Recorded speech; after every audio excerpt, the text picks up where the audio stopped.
Тырыш хезмәт сөючән халыкта гына шундый үз зәркән үрнәкләре була ала. Бүгенге технологиялар ярдәмендә моторлык тудырырга шаккатучылар әлеге эшләмәләрнең кулдан ясалуын белгәч телсез калалар. Моны раслап янәшәдә үк осталарның җиһазлары да урын ала.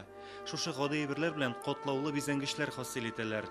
Татарларны бөтен дөньяга танытучы ул әлбәттә күн эшләнмәләр. Аларны шиккәндә бу өлгеләрнең һәрберсен аерым-аерым менә шушындый кыллар кулланалар яки төп җеп дип әйтәләр. Шул төп җепкә төрле төстәге менә шушындый җепләрне чолгап, тартып алып, алар белән эшләгәндә менә шушындый инструментлары, кораллары, эш кораллары файдаланыла.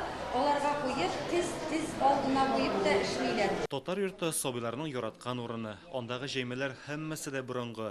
Татарстан буенча авыллардан туплыйлар. Замана тамашачысын әлбәттә заманча технологиялар белән үзеңә җәлеп итәргә кирәк. Бу хакта Милли музейда да онытмыйлар. Әйтик, әлеге татар йортында менә шундый мәгълүмати тәрәзәләр урнаштырылган.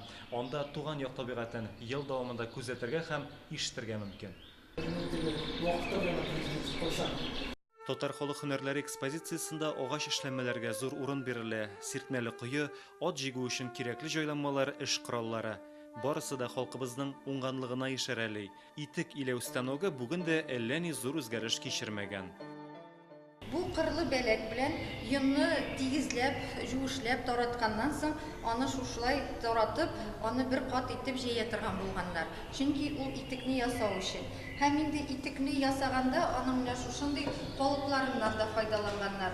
Бу итек калыбы, шушына җонны куеп, аны киптереп, һәм бу калыплардан инде нинди размерда, нинди үлчәмдә кирәк, итекләрне шулай эшләгәннәр. Монда аска куелган улак, ул улактан пычрак сулар менә шушындый чиләкләргә яки шуеннарга акканнар. Күргәзмә әле тәүге тапкыр гына тәкъдим ителә. Истәлекләр моңа кадәр Милли музей фондында гына саклана иде. Радик Гыймаев, Александр Мальцев, Яңа Гасыр каналы.